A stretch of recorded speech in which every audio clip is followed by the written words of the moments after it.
Hello, welcome to VOD of Consciousness. I'm Sientir. You can support me at patreon.com/Sientir. I'm going to jump right into it. There should also be a link to Discord thingy in the description, whatever. Okay.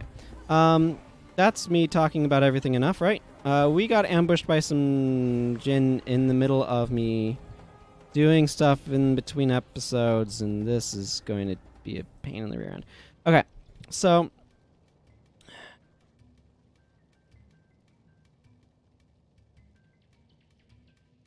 the beginning of the end. Earthquakes have ripped through Tyria, Cantha, and Elona, leaving gaping fissures in the pockmarked land. In the aftermath, explorers discovered a maze of underground complexes called the Depths. In these depths, I found Ogden Stonehealer and his dwarven party fleeing their supply depot. Moments later, powerful inhuman creatures called Destroyers attacked us, but we escaped with the help of an Asura named Vek. He led us through a magical gate to the far Shiver Peaks, a frigid land far from home. There we encountered one of the natives, a hulking Norn woman named Jorah. She had little time or patience for strangers, but directed us to a great structure called the Eye of the North. After a long and arduous journey, we found several other humans at our destination, including soldiers of the Ebon Vanguard and a young Ascalonian woman named Gwen. Ogden, Vek, and Gwen have their own ideas of what must be done next, but we will travel together. There is, as they say, strength in numbers. Gwen is a refugee from Ascalon and a former prisoner of the Char. Fleeing north after her escape, she joined up with an Ascalonian unit called the Ebon Vanguard, led by Captain Langmar. I'm going to go ahead and stop that reading there because I think it would be interesting to see some of that in the bonus mission pack. And because, frankly, we have too much to do today, but I thought I'd at least get started in reading that. Maybe I'll just repeat some of that stuff, earlier parts later. Yeah, what more do I have to say? But this Reverie stuff was maybe a little ambitious.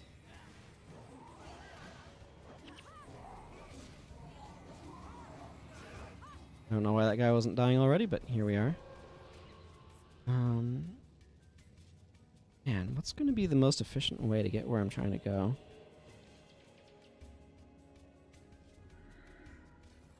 And what's going to be the way that dodges the bosses in the middle? There's some seriously strong bosses in the middle of the map. Did I take a wrong turn already? I have no idea. I have no idea. This is a really neat map, though. It's quite spectacular, in my opinion. This is kind of the... So this is where I would have expected them to put it. This is kind of the main courtyard of the Hidden City. But, you know, here we are. Ruby Jinn need to go down first. They're the #1 priority target. They always will be. They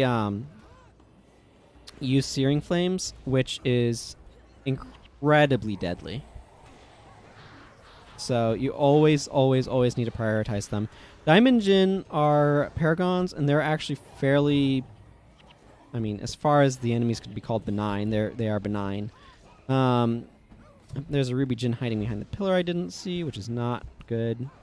The Sapphire Jinn are also dangerous. They, as you can tell, wield scythes. Okay, so there's some bosses that...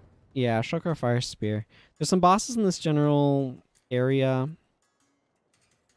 Now, the question that I have is, can I get where I'm trying to go this way, or...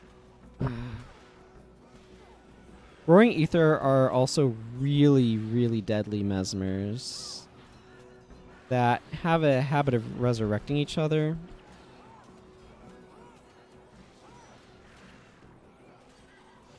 Which kind of means you sort of need to kill them twice. But they spam Energy Surge, which is going to be bad for our party.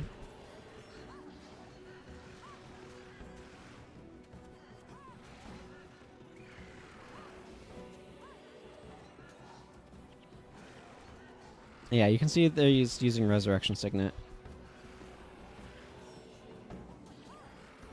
I don't know what the rest of the party is doing, but whatever. Should be okay. Vek is likely doing a lot of damage, if I had to guess. Kind of what his job is. Dealing a lot of damage. I mean, we're getting a lot of loot, so that's nice.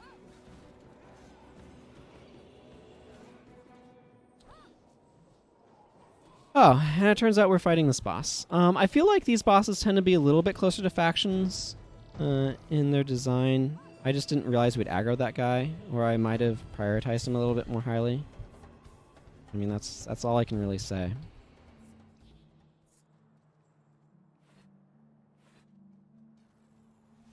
Okay, it looks like, if I'm not mistaken, that we can come up this way to get where I'm trying to go. Yeah, there's a bunch of staircases and stuff. It does look like it gets there, that roundabout. I don't know, how long have we been? We've been in this map for 6 minutes. Okay, that's not too bad. I mean, it adds up when we've been in, you know, like 10 different maps for 6 minutes each, but... Does this take us close to the do not touch? There's a do not touch in this area that will give your party, or give you a bunch of loot when you collect it, and I don't know if this is near that or not.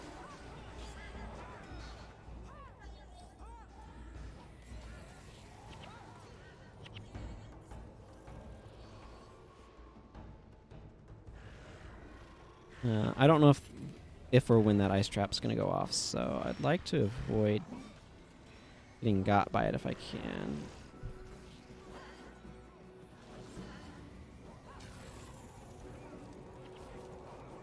I'm going to send my party over to there.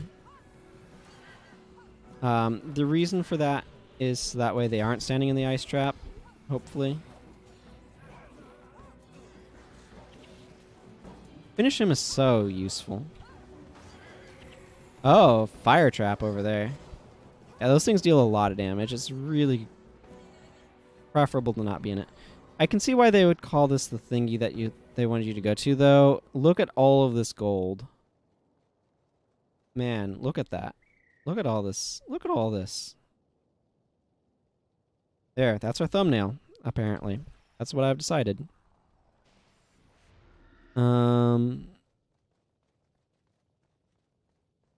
Where there is a...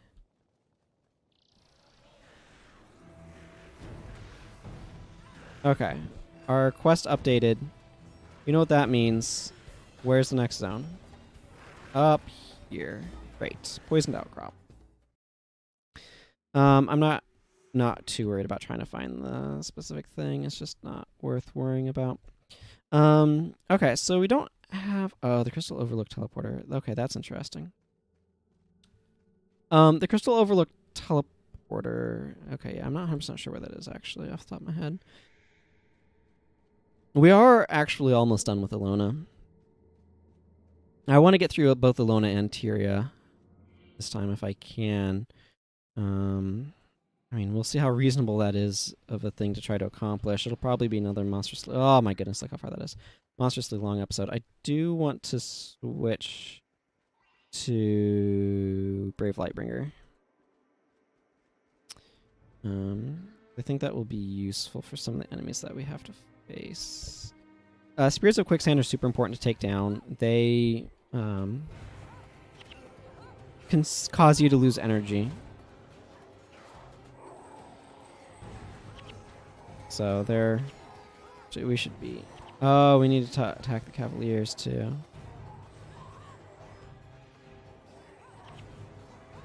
I see you over there. Don't think I don't.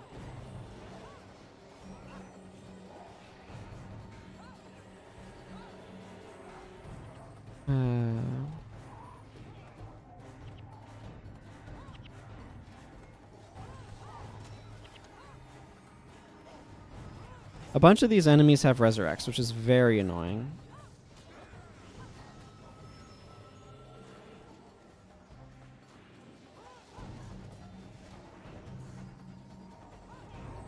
Like, I think the Acolytes have resurrects, for example. Yeah, renew life. We don't want that getting off, because that makes things very annoying. I think this is Sunspear points. Yeah. There's specific enemies give you Lightbringer points. Shrinks you up in your... Wait. How do I... Where do I... You don't need to go up here. I need to go down this way. I need to go towards these Margonites and this Quickening Zephyr. I think there might be some Torment dudes.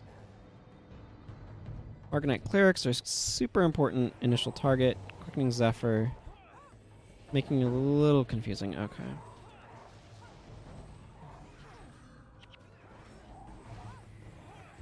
The clerics unfortunately have a habit of using Aegis, whatever, which gives them their entire party a 50% chance to block, which is vaguely irritating, but can be overcome through careful application of attacking more. Okay, and there's Jinn in this area too, because of course there are, and there's Stumbling Mesa. Sandstorm Crags are pretty dangerous, actually. They use a skill called Sandstorm, as you would expect, which is a very large area of effect elementalist spell. Damage over time elementalist spell.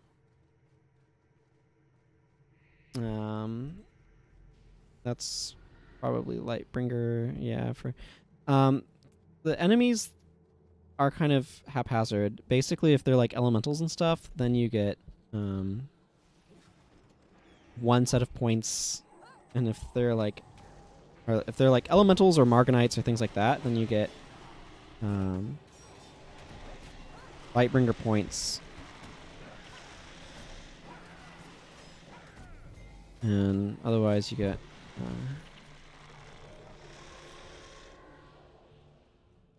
Sunspear points. More things give you Sunspear points and more Sunspear points than Lightbringer points. Like, Lightbringer points are less common and less needed, if that makes sense.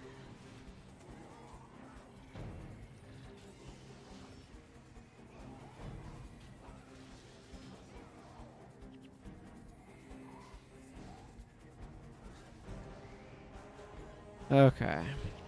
Got some Margonite armor. A couple more of these shambling mesas. No! Get away from me. You're a big stone thing. Trying to kill me. I wonder why they picked this map. What is this thing? The hollowed point and poisoned outcrop. Okay. Makes it hollowed. Hallowed. It's like a holy place. Hallowed. Shows up in the King James version of the Lord's Prayer, for example.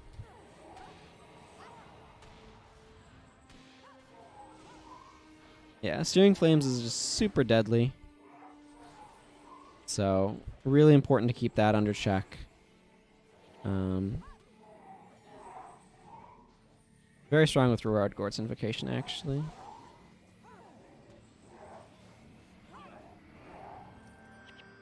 Oh, I just got a skill point. That's nice. Ah, getting weirdly caught on geometry is a weird quirk of this game. Yeah.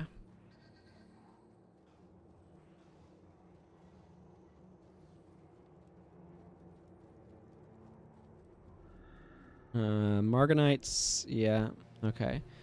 So the question is it better to try to go that way or this way?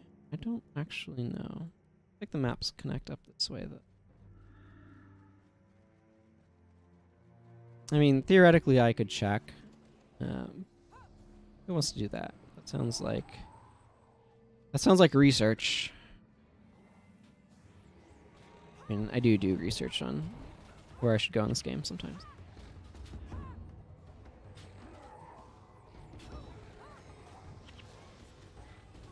Not most of the time.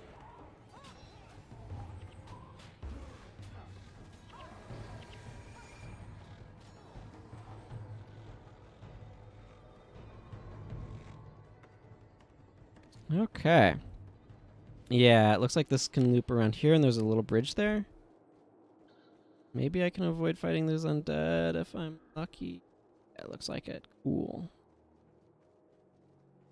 And over here to the bridge that I saw.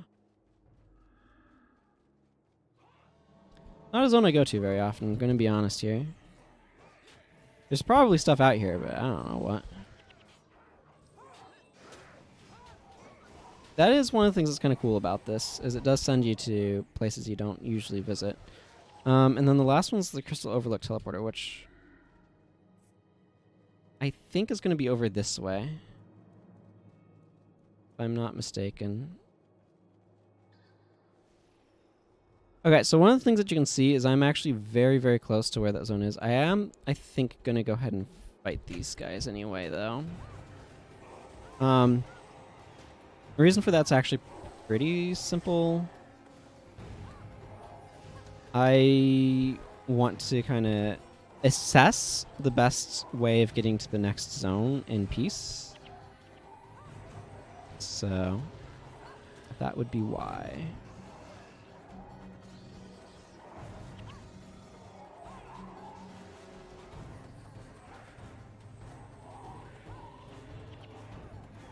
One of these things is softer than the other ones, much easier target to take down.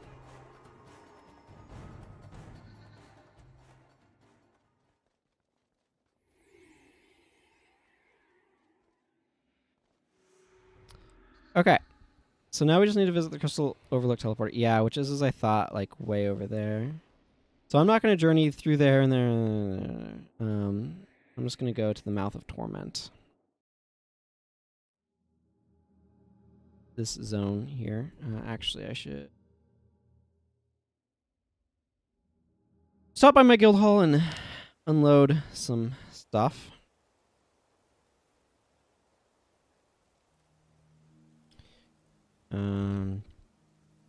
That I do not need. Okay. I feel like I should do this. I don't know. Do these things have a...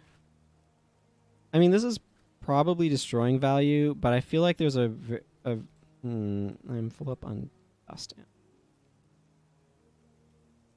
How important is...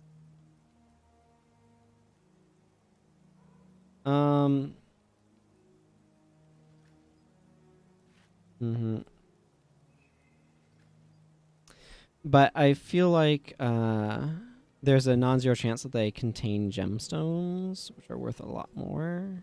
I don't actually know if that's true. I admit. But I don't know. Kind of want to leave the possibility open, at least. So, guild hall is just easier than trying to figure out where the merchants are here, by the way, so that's why I want. Ruptured Heart is kind of a zone around the middle area here. The Ruins of Mora mission takes you into this area before it's all wrecked, for anyone who's wondering.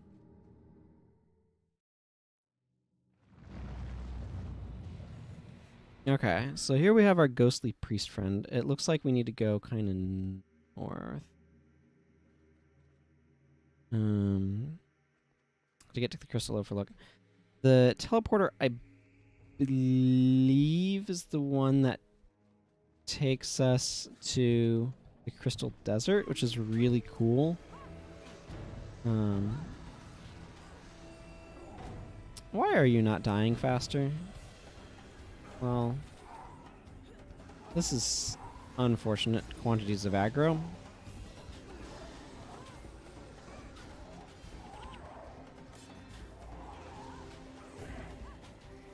Morganites are definitely a bigger threat than the,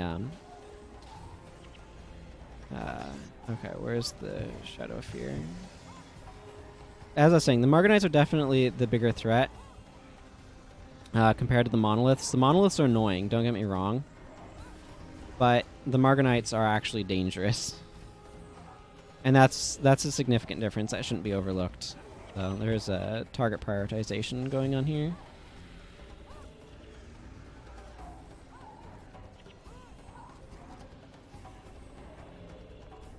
Okay, cool. We got ourselves through that mess. Smoothly enough. Some of these exits can be a little intense, for what it is worth. Ooh! White dye is pretty friggin' rare. That's cool. That's an exciting drop. I accept that wholeheartedly. Okay, so what I want to do is just ignore these enemies. Oh, they used the friggin' signet of can't do stuff on me.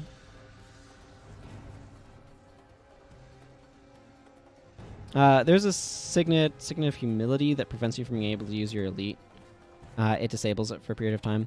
I just don't want to fight that group of enemies. It's a large group of enemies. It's going to take a while, so it just seems cleaner to just rush over to Crystal Overlook. This zone is called this because it overlooks the Crystal Desert, by the way. Guild Wars 2 probably is actually a lot better for this. But right here, next up to... Yes, thank you. The Crystal Desert in Prophecies, the main Tyria maps. So you're going to start seeing stuff that looks more like that with the same sort of sand and that sort of thing. Different enemy composition, though.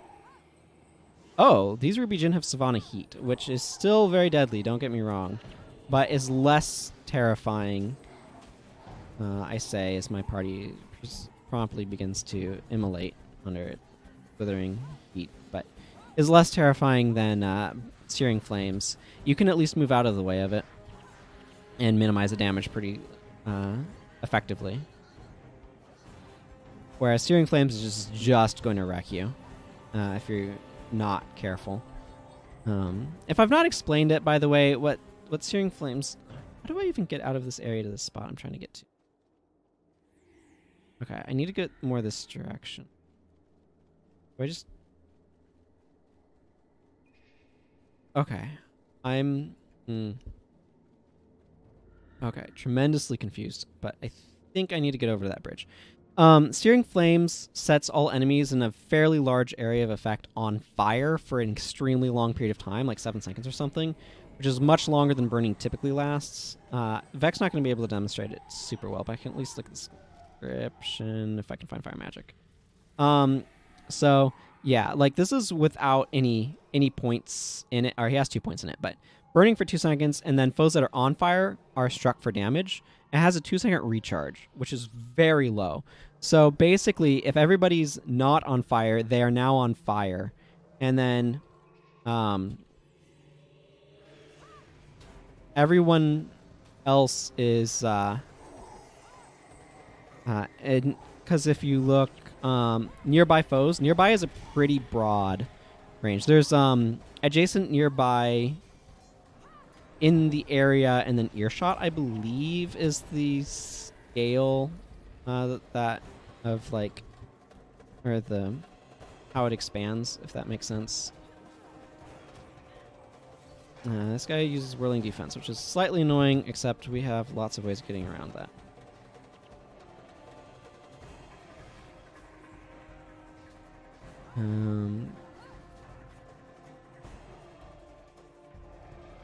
I don't know how we're completely ignoring it so completely, but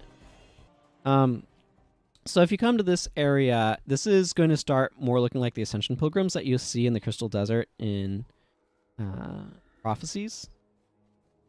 Merchant here actually would be useful if I had anything to sell. So you can actually find a teleporter that will take you to the Crystal Desert. Whoop. I don't want to stand in that. It's taking less damage because of there's nothing to fear, which is nice, but I mean, that's why I'm using it. Which was a really cool addition, and I really appreciate that they added it. I don't know if you can... I think there is a return trip teleporter you can take as well. Yeah, I mean, it has requirements of, like, being far enough, I think, to be able to use it. I don't remember all the details.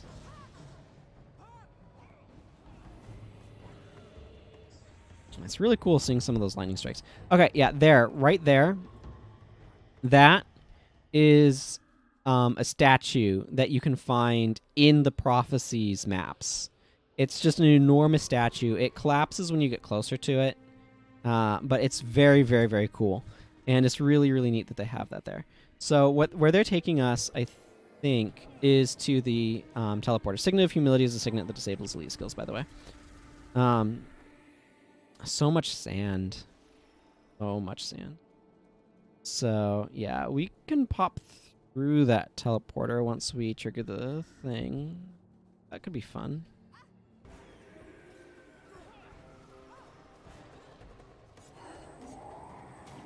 Nothing like interrupting a skill by making the enemy who's trying to cast it dead.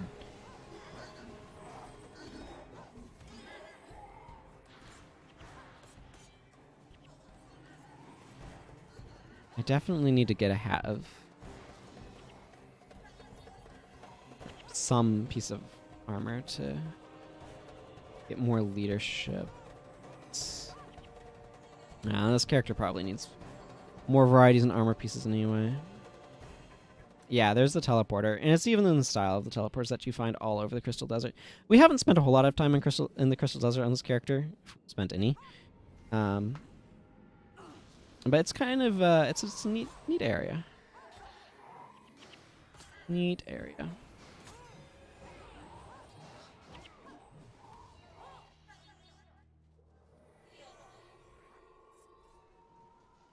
So, yeah, it's really cool that you can go see that statue. And then there's the Forgotten Guardian here. So you can't just use this teleporter. So at this point, we just need to go to Commandant. But just to show you, this portal leads to the sacred crystal desert of Tyria. I cannot allow you to pass unless you're familiar with its dangers. I want to travel. I sense you have a purpose in the crystal desert. This portal will lead you to the arid sea. Are you ready to travel there? We are ready. So you use this. This is Augury Rock opening up. And you end up here in the arid sea. Which my character's been to the Crystal Desert, but not been to the sea. The thing that's special about this is this allows you to get to the Crystal Desert with an 8-person party. This is normally a 6-person zone, if I remember correctly. So that's pretty cool. And then it says, this portal leads to the desolation of deadly wasteland, shrouded in poisonous sulfur mists. You do not have the means to survive in such a place, so I cannot grant you passage. I want to travel to the desolation alone. This portal will take you to the Crystal Overlook, inside the desolation of North Elona. I can sense your command over the Janundu. A very rare talent indeed these days. As you will have no problems traveling surface space, you may reverse, and then that lets us go back. So that's a way that you can go back and forth between the two, and I think that's really sweet. But we just need to go back to Commandant and turn in this quest, get our sweet reward of, where is this person? There. Of 2K, roughly, experience and gold. Some other random stuff. Oh, man. Okay. The myriad lands reflected in your eyes is the beauty of this festival. I can see that your journeys across Elona have not been fruitless. To remind you of the land of the golden sun, when your travels take you far away from it, take this with you. And we also get the proof of winds for whatever reason. And then we need to go to Lion's Arch. Whew. Okay. Gale Gray has an NPC here, which is really cool. We're going to be talking to one of those people up there later, but we just want to talk to Festival Coordinator Turn. One of the guys being near Dermond up there. One of the scribes. I want to do the Sol D'Alessio bit. That some of you probably know what that means, and some of you probably don't, and it's fine either way. Okay. The Wayfarer's Reverie is a celebration of adventure. As we have walked many roads and traveled many lands to reach this place, so do many more roads open before us. Why not get into the festive spirit, hero? Visit some of this land's storied locations and let the memories of days past strengthen your resolve. 2005 experience, because the game released in 2005. And then the Proof of Flames and all that good stuff. So where does this want us to start? Over here in Pockmark Flats. Great. Where does it want us to go in Pockmark Flats?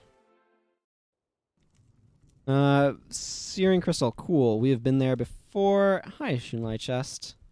That's nice. Sapphire Genescence. I want to add this white dye. You can notice I have way more black dye than white dye. Let's go ahead and move this down here. And Proof of Winds. Memento of your journey to some of Elona's famous locations. And this is memento of your journey to some Cantha's famous location. So, and of course our 2 plat plus random change. This party is fine. It has all of the important features, which is people using charge. Those are the important features. I wish there was more value to displaying the Sun Spear title, but there is not. There's technically value to displaying that I'm a stealth agent in case we run into any char. It works on char here.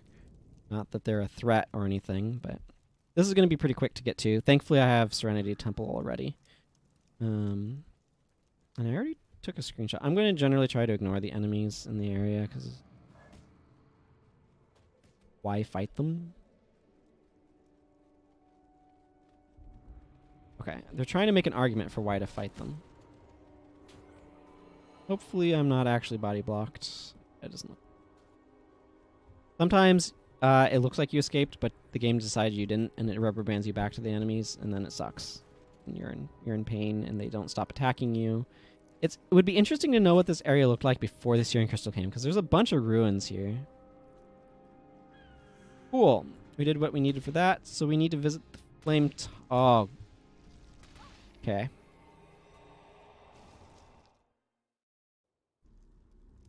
Good old Flame Temple. Is it the Wizard's Tower? Oh. Bollocks. Right. Okay,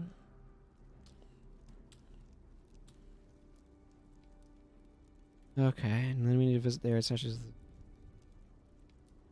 Okay, so yeah, this is gonna be quite the trek.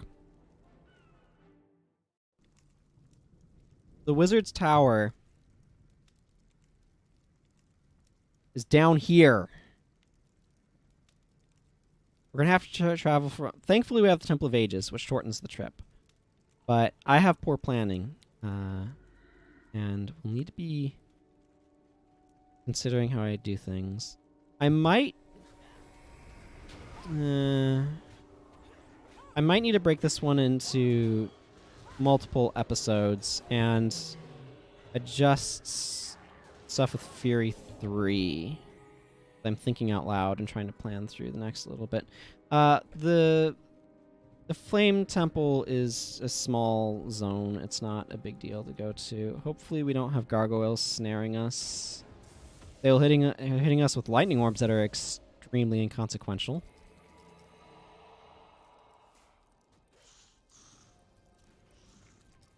Where I'm trying to go, or you are in my way. Please stop being in my way.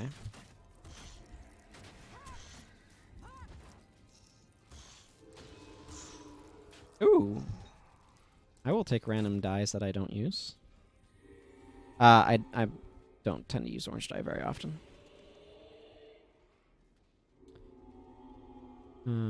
This is an interesting zone that we're going towards. It's actually technically... So, Prophecies does this a lot, where it has a big zone, small intermediary zone, and then another big zone. And the place where we're going is technically one of those. It leads to the Dragon's Gullet, I want to say.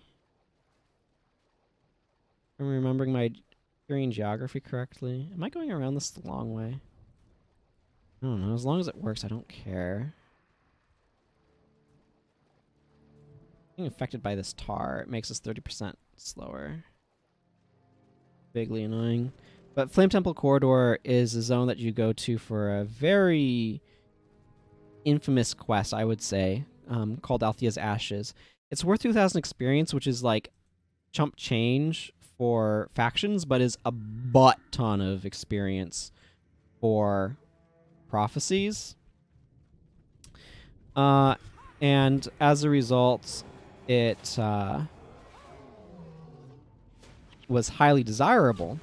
However, it also has an interesting quirk. The interesting quirk is what you need to do is you need to collect an item called Althea's Ashes.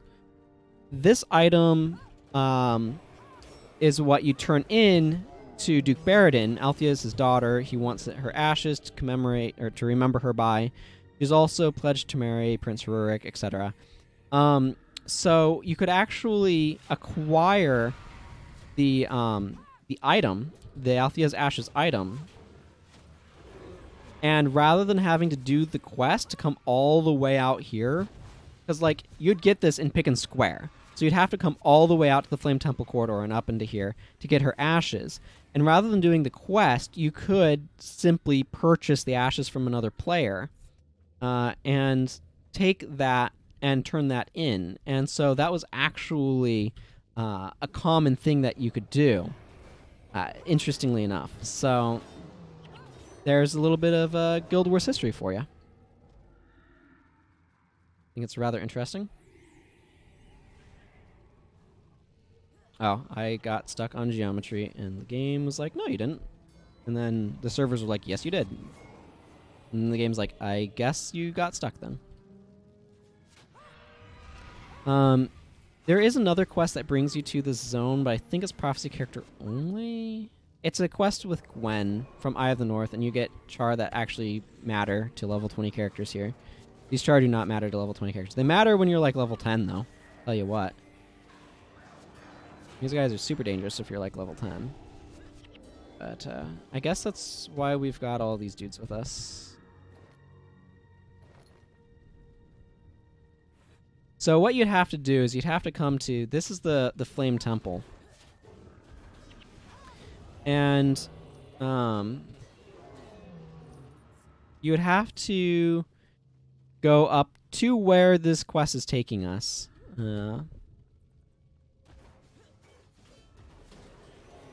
And Nothing to Fear is aggressively right. Like, so Rebel Yell is giving us +8 armor against the char. We gain 70% more adrenaline when we hit them and 2 energy when we kill them. It's just like... It's ridiculous. Ooh. Minor runes. Probably best to go rune farming on low-level enemies like this. But what you have to do is there's the char altar up here. And you just have to come up to the altar. Okay, that counted. So the next spot is indeed down in Keswick's Peak. So we're going to go to the Temple of the Ages. And knowing how long this is going to take, I'm actually going to go ahead and cut the episode here rather than have another episode that's like many hours long. And I guess we're just going to have a couple of... Yeah, we're going to just delay the Fury 3 episode. So I'm going to go ahead and call this one here. Until next time, everyone, take care. Goodbye.